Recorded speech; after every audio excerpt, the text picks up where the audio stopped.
mon frère Mimo, Roda, pour les moins intimes, on va dire. Personnalité, alors là, mystérieux, quoi. Moi, je dirais mystérieux, indescriptible. Je crois que les amis ont plus facile à parler de lui que sa famille. Oui.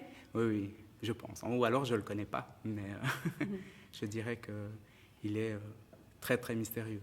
Et donc, toi, voilà, j'imagine que tu as vu le spectacle On the Road A. Oui, je l'ai vu. J'ai déjà eu l'occasion de le voir plusieurs fois. Et du coup, ça fait référence à des souvenirs que tu as aussi en commun avec lui? En commun, non, pas vraiment. Bon, on a 5 ans d'écart, mais je dirais que j'ai quand même appris des choses que, encore une fois, je ne savais pas.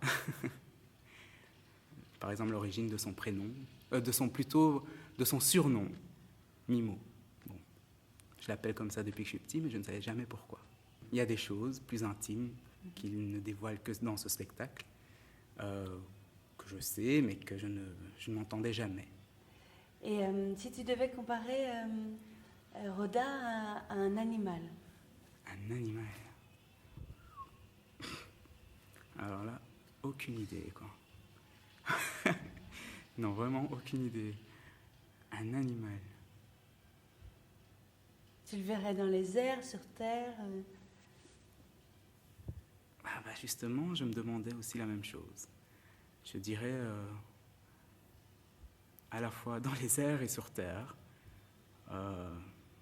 Dans les airs parce qu'il a toujours cette façon d'observer les gens, les autres, d'analyser de son côté, et puis quand un jour il a besoin, il vient et soit il vous prend, soit il vous sauve de quelque chose, soit il... Voilà.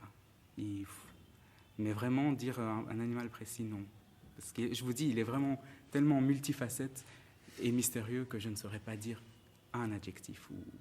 Je lui ai jamais dit, mais je suis très fier de lui, très épaté, parce que 5 minutes devant la caméra, je tremble de partout. Alors lui, devant des personnes non-stop, bien que je suis prof, mais je ne pourrais pas le faire. Et puis je trouve qu'il a suivi ses rêves, ses projets, ce qui est très dur de nos jours. On préfère choisir la sécurité, la stabilité.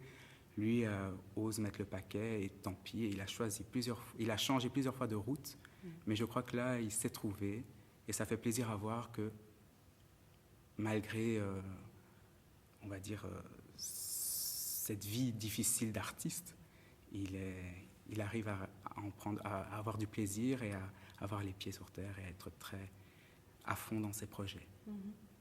Et ça, je suis assez épaté, fier. Chouette. Et je lui souhaite encore une longue route. Nous aussi. Oui. On the road. Ah ben voilà, j'ai pas fait exprès. Théâtre